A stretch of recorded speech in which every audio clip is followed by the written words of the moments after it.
ലോകകപ്പിൽ പരാഗ്വേക്കെതിരെ ഉജ്ജ്വല ജയം സ്വന്തമാക്കി ആതിഥേയരായ അമേരിക്ക 1-4 ഗോളുകൾക്കാണ് പരാഗ്വെ അമേരിക്ക തോൽപ്പിച്ചത്. അമേരിക്കയ്ക്കായി ഫ്ലോറിൻ ഇരട്ട ഗോളും റൈന 1 ഗോളും നേടി. പുലർച്ചെ നടന്ന മറ്റൊരു മത്സരത്തിൽ ബോസ്നിയക്കെതിരെ കാനഡയ്ക്ക് സമനിലയാണ്. വേൾഡ് കപ്പ് ഡെസ്കിൽ നിന്ന് കിലാഫ് അഹമ്മദ് നമുക്കൊപ്പം തത്സമയം ചേരുന്നു. കിലാഫെ, ഗുഡ് മോർണിംഗ്. അങ്ങനെ ആതിഥേയരായ അമേരിക്ക 3 അടിച്ച് ഗോളൊക്കെ മത്സരം സ്വന്തമാക്കി. തീർച്ചയായും സേതു, ഇന്ന് നടന്ന പുലർച്ചെ നടന്ന മത്സരത്തിലാണ് ഇപ്പോൾ അമേരിക്ക ഒരു മികച്ച വിജയം സ്വന്തമാക്കിയിരിക്കുന്നത്. ഇതിൽ ഏറ്റവും എടുത്തു പറയേണ്ടത് അമേരിക്കയുടെ ഒരു വ്യക്തമായ സമഗ്ര ആധിപത്യം എന്ന് പറയുന്ന രീതിയിലായിരുന്നു ഈ ഒരു മത്സരം നടന്നത്. അത് തുടക്കം മുതൽ ആക്രമിച്ച് കളിച്ച അമേരിക്ക പരഗ്വേക്കെതിരെ 7-ാം മിനിറ്റിൽ തന്നെ വല കുലുക്കുകയായിരുന്നു. 7-ാം മിനിറ്റിൽ ക്രിസ്ത്യൻ പുലിസിച്ച് നൽകിയ ഒരു കട്ട് ബോൾ പാസ് ബോക്സിൽ നിന്ന് പരഗ്വേയുടെ ഡാമിയന്റെ കാലിൽ തട്ടി 7-ാം മിനിറ്റിൽ തന്നെ ഗോളാവുന്നു. അതിന് പിന്നാലെ തന്നെ അമേരിക്ക തുടർ ആക്രമണങ്ങൾ നടത്തുന്നു. പിന്നീട് ഈ തുടർ ആക്രമണങ്ങൾക്ക് ഈ പ്രതിരോധ പൂട്ടിനെ പോലും ഈ ഒരു ആക്രമണങ്ങളെ തടയാൻ സാധിച്ചില്ല. എന്നാൽ ഗോളി ഒരു മികച്ച പ്രകടനം കാഴ്ചവെച്ചായിരുന്നു പരഗ്വേക്ക് വേണ്ടി. എന്നാൽ 31-ാം മിനിറ്റിൽ ഫ്ലോറിൻ വീണ്ടും വല കുലുക്കിയതോടെ പരഗ്വെ ഏകദേശം കഴിയുന്നു പോയി എന്ന തരത്തിലായിരുന്നു പിന്നീട് മത്സരം നടന്നത്.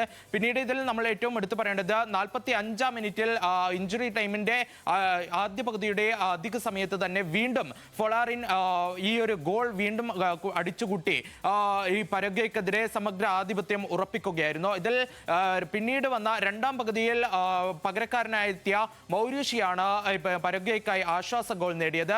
ഈ മൗരീഷ്യയുടെ കടന്നുവരവോടെ പരഗ്വെ ഉണർന്നു കളിക്കുകയായിരുന്നു. ഒരു മികച്ച ആക്രമണങ്ങളാണ് പരഗ്വെ നടത്തിയതെങ്കിലും അമേരിക്കയുടെ പ്രതിരോധ പൂട്ട് തകർക്കാൻ 23 മിനിറ്റ് വരെ പരഗ്വേക്ക് കാത്തിരിക്കേണ്ടി വന്നു. ഒപ്പം തീർച്ചയായും സേതു, ഇന്നലെ മറ്റൊരു മത്സരം എന്ന് പറയുന്നത് ആതിഥേയരായ കാനഡ അവരുടെ ടൊറന്റോയിൽ നടന്ന മത്സരത്തിൽ ബോസ്നിയക്കെതിരെ ഒരു സമനില വഴങ്ങുകയായിരുന്നു. അതിൽ ബോസ്നിയയും കാനഡയും തമ്മിൽ ഇഞ്ചോടിഞ്ച് പോരാട്ടം എന്ന് വേണമെങ്കിൽ നമുക്ക് വിശേഷിപ്പിക്കാം. ആദ്യം 21-ാം മിനിറ്റിൽ ബോസ്നിയയാണ് ലീഡ് എടുത്തത്.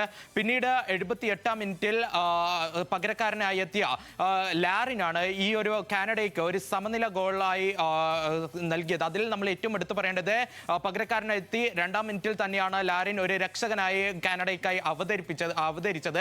പിന്നീട് മികച്ച അവസരങ്ങൾ ഇരു ടീമും സൃഷ്ടിച്ചെങ്കിലും അത് ഗോളിലേക്ക് എത്തിക്കാൻ ഇരു ടീമിനും സാധിച്ചില്ല. ഇനി ഉദ്ഘാടനത്തിലേക്ക് വരികയാണെങ്കിൽ നമുക്കറിയാവുന്നതുപോലെ തന്നെ 48 ടീമുകളാണ്. ഒപ്പം തന്നെ 3 രാജ്യങ്ങൾ സംയുക്തമായാണ് ഈ ഒരു ലോകകപ്പിന് ആതിഥേയത്വം വഹിക്കുന്നത്.